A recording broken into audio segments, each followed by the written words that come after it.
सावधान ओडिशा आपण मानक स्वागत। आज हूँ 28 मार्च गुरुवार। चलतु देखने देश विदेश 15टी बड़ खबर। नंबर 1 आज राज्य में सुखिला पाग सह आकाश मेघमुक्त रु पुणी ताती बढ़ी अधिकांश सहर तापमात्रा 35 डिग्री 39 डिग्री मध्य विशेषकर नयगढ़ टिटिलागढ़ भवानीपाटना मालकानगिरी नुआपड़ा बलांगीर पारलाखेमुंडी सहर में तापमात्रा 39 डिग्री फल राज्यर हट वेदर कंडीशन देखा। आईएमडी विस्तारित आकलन अनुसार आसंता एप्रिल मास आरंभ असंभाल हेब ताती। अभ्यंतरीण ओडिशा रे बलांगीर सोनपुर बौद्ध संबलपुर बरगढ़ झारसुगुड़ा कलाहांडी कंधमाल मालकानगिरी गजपति जिला समेत राजधानी भुवनेश्वर में 40 डिग्री छुईब तापमात्रा। राज्य में मेघमुक्त आकाश समेत शुष्कता वृद्धि पाई ताती बढ़। गत वर्ष अपेक्षा चलित वर्ष एप्रिल और मे मास अधिक दिन ग्रीष्म प्रभाव होली सतर्कता जारी कर। नंबर 2 चाषी विभिन्न योजना कार्यकारी योजन अवगत हेले चाषी को अनेक सुविधा मिल।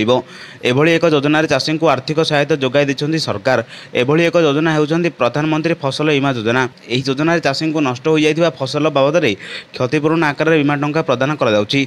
गत 2023 सारा देश में 75% कम वर्षा होता फल अधिकांश स्थान में मरुड़ी स्थिति उपजिता। तेज जो मैंने फसल करने पूर्व बीमा योजन सामिल होते से बीमा टंका जोगाई देउछन्ती। नंबर 3 काली अयोध्या राम मंदिर परिसर में गुली विनिमय घटना सामना आसी। मंगलवार दिन राम जन्मभूमि परिसर में ड्यूटी करुवा समय जड़े पीएससी जवान को संदेहजनक अवस्था गुली कर तेज छाती गुली बाजू सैनिक चिकित्सा लखनऊ ट्रमा केन्द्र को पठाई।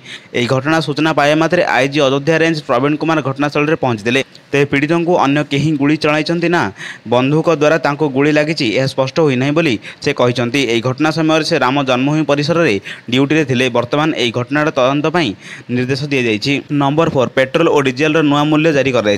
प्रमुख सहर गुड़िक पेट्रोल और डीजेल मूल्य परिवर्तन होती।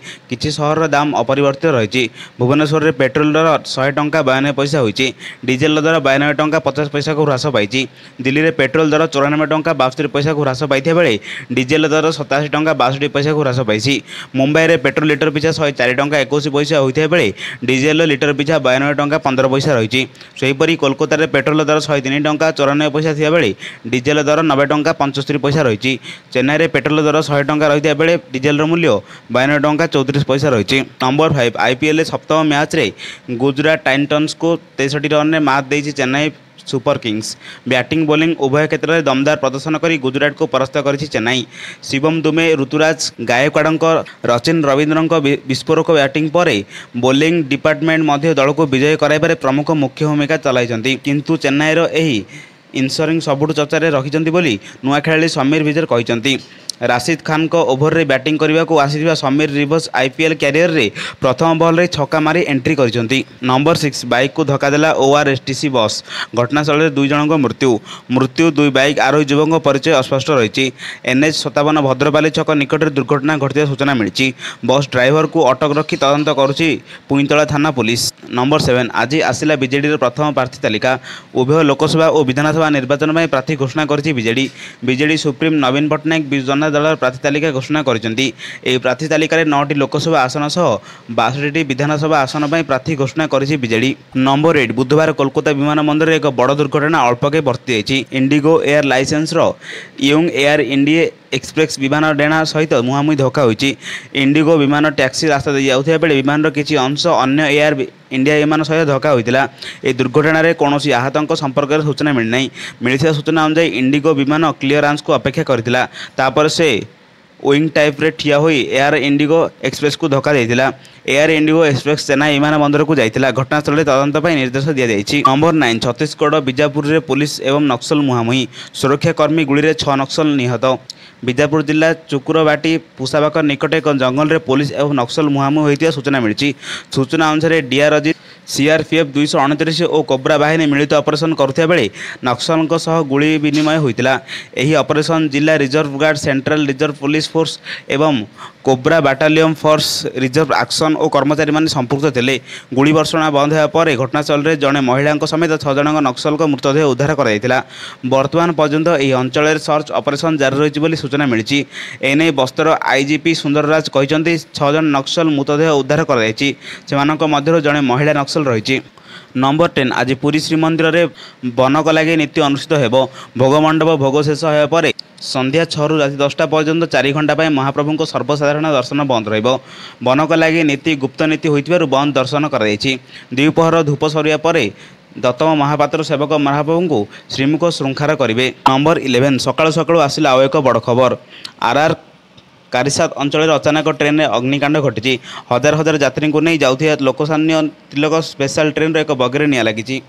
ବର୍ତ୍ତମାନ ସୁଦ୍ଧା ଅଗ୍ନିକାଣ୍ଡ କାରଣ ଜଣାନଥିବା ବେଳେ ବଗିରେ ଭୀଷଣ ଅଗ୍ନିକାଣ୍ଡ ଘଟିଛି। ତେବେ ଏଥିପାଇଁ ରେଲୱେ ପକ୍ଷରୁ ହେଲ୍ପଲାଇନ୍ ନମ୍ବର ଜାରି କରାଯାଇଛି। ଏହାଦ୍ୱାରା ଯାତ୍ରୀ ବା ପରିବାର ଲୋକେ ସମସ୍ତ ତଥ୍ୟ ପାଇପାରିବେ। ଟ୍ରେନ୍ରେ ଅଗ୍ନିକାଣ୍ଡ ଯୋଗୁଁ ବର୍ତ୍ତମାନ ପର୍ଯ୍ୟନ୍ତ କ୍ଷୟକ୍ଷତି ବିଷୟରେ ଜଣାପଡ଼ିନାହିଁ। ତେବେ ହୋଲି ଯୋଗୁଁ ଅଧିକ ଲୋକ ଯାତ୍ରା କରୁନଥିବାରୁ ମୃତଦେହ ଖବର ମିଳିନାହିଁ। ରେଲୱେ ପକ୍ଷରୁ ଦାନପୁର ଆର୍ ଏବଂ ବକ୍ସର ପାଇଁ ହେଲ୍ପଲାଇନ୍ ଜାରି କରାଯାଇଛି। ନମ୍ବର 12 ହୀରାକୁଦରେ ଝାଡ଼ା ବାନ୍ତି ନେଲା ଆଉ ଜଣଙ୍କ ଜୀବନ। ବୁର୍ଲା ଭୀମସାରରେ ଚିକିତ୍ସାଧୀନ ଅବସ୍ଥାରେ ତାଙ୍କର ମୃତ୍ୟୁ ହୋଇଛି। ମୃତ୍ୟୁ ମହିଳା ନ୍ୟୁ ମାର୍କେଟ ପଡ଼ାର ଯମୁନା ବେହେରା। ଏହାକୁ ମିଶାଇ ଝାଡ଼ା ବାନ୍ତିରେ ମୃତ ସଂଖ୍ୟା 3କୁ ବୃଦ୍ଧି ପାଇଛି। ସେପଟେ ଆକ୍ରାନ୍ତଙ୍କ ସଂଖ୍ୟା 190 ପାର କରିଛି। ଦୂଷିତ ପାଣି ପିଇ 7 ଦିନ ହେଲା ଝାଡ଼ା ବାନ୍ତି ବ୍ୟାପାର ଲାଗି ରହିଥିବା ବେଳେ ସ୍ଥିତିରେ ସୁଧାର ନାହିଁ। ପିଏଚ୍ଡି ପାଣିରେ ଚୁଟି ପଙ୍କ ବାହାରୁଥିବାରୁ ଅଭିଯୋଗ କରିଛନ୍ତି ହୀରାକୁଦବାସୀ। ତେବେ ହୀରାକୁଦରେ ଝାଡ଼ା ବାନ୍ତି ବ୍ୟାପିବା ପରେ ରାଜ୍ୟ ସ୍ୱାସ୍ଥ୍ୟ ବିଭାଗର ନିର୍ଦ୍ଦେଶକ କ୍ରମେ 2 ଜଣିଆ ବିଶେଷଜ୍ଞ ଦଳ ହୀରାକୁଦ ପହଞ୍ଚି ସ୍ଥିତି ସମୀକ୍ଷା କରିଛନ୍ତି। ଏହି 2 ଜଣିଆ ଟିମ୍ ପ୍ରଥମେ ହୀରାକୁଦ ଗୋଷ୍ଠୀ ସ୍ୱାସ୍ଥ୍ୟ କେନ୍ଦ୍ରରେ ପହଞ୍ଚି ଡାକ୍ତରଙ୍କ ସହ ଆଲୋଚନା କରିବା ପରେ ୱାର୍ଡ ଯାଇ ଭର୍ତ୍ତି ଥିବା ଆକ୍ରାନ୍ତଙ୍କ ସହ ଆଲୋଚନା କରିଛନ୍ତି।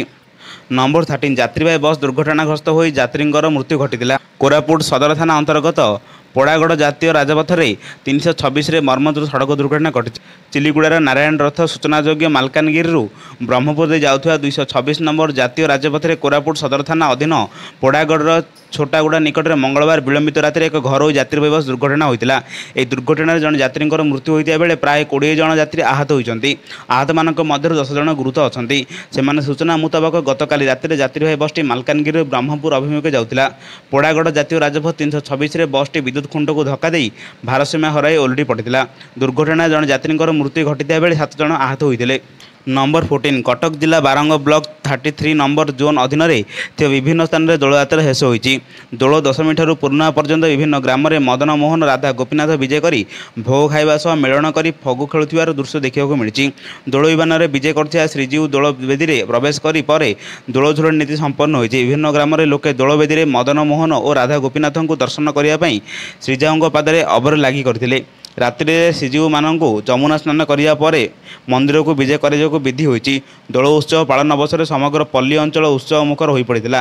ଏକ ଆଧ୍ୟାତ୍ମିକ ପରିବେଶ ସୃଷ୍ଟି ହେବା ସହ ଭାଇଚାରାର ପର୍ବକୁ ଲୋକେ ପାଳନ କରୁଥିବା ଦୃଶ୍ୟ ଦେଖିବାକୁ ମିଳିଥିଲା। ନମ୍ବର 15 ବଲିଉଡ୍ ସୁପରଷ୍ଟାର ହ୍ରିତିକ ରୋଶନ ଅଭିନୀତ ପୂର୍ବ ଫିଲ୍ମ ଫାଇଟରକୁ ମିଳିଛି ଜବରଦସ୍ତ ସଫଳତା। ଏବେ ସେ ତାଙ୍କର ନୂଆ ସିନେମା ୱାର୍ 2କୁ ନେଇ ବ୍ୟସ୍ତ ଅଛନ୍ତି।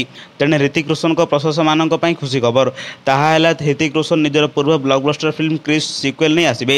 କ୍ରିସ୍ ବଲିଉଡର ଅନ୍ୟତମ ସଫଳ ଫ୍ରାଞ୍ଚାଇଜି ଚଳଚ୍ଚିତ୍ର ଭାବେ ବିବେଚନା କରାଯାଏ। 2021ରେ ହ୍ରିତିକ ରୋଶନ କ୍ରିସ୍ 4 ଘୋଷଣା କରୁଥିବା ଏକ ଭିଡ଼ିଓ ସେୟାର କରିଥିଲେ, ଯାହା ତାଙ୍କର ସମସ୍ତ ପ୍ରଶଂସକଙ୍କୁ ଖୁବ୍ ଉତ୍ସାହିତ କରିଥିଲା। କିନ୍ତୁ ଆସନ୍ତା ବର୍ଷ ସୁଟିଂ ଆରମ୍ଭ ହେବ ବୋଲି ରିପୋର୍ଟରୁ ଦର୍ଶାଯାଇଛି। ଏହିଭଳି ଲାଟେଷ୍ଟ ଦେଶ ବିଦେଶର ଖବର ପାଇବା ପାଇଁ ଆମ ଚ୍ୟାନେଲ ସହ ଯୋଡ଼ି ରୁହନ୍ତୁ। ଯଦି ଚ୍ୟାନେଲରେ ନୂଆ ଥିବେ ତେବେ ଚ୍ୟାନେଲକୁ ସବସ୍କ୍ରାଇବ୍ କରି ପାଖରେ ଥିବା ବେଲ୍ ଆଇକନ୍ ଦବାଇ ଅଲ୍ ନୋଟିଫିକେସନକୁ ଅନ୍ କରନ୍ତୁ, ଯାହାଦ୍ୱାରା ଏଭଳି ଲାଟେଷ୍ଟ ଦେଶ ବିଦେଶର ଖବର ଆପଣମାନଙ୍କ ପାଖରେ ସର୍ବପ୍ରଥମେ ପହଞ୍ଚିପାରିବ।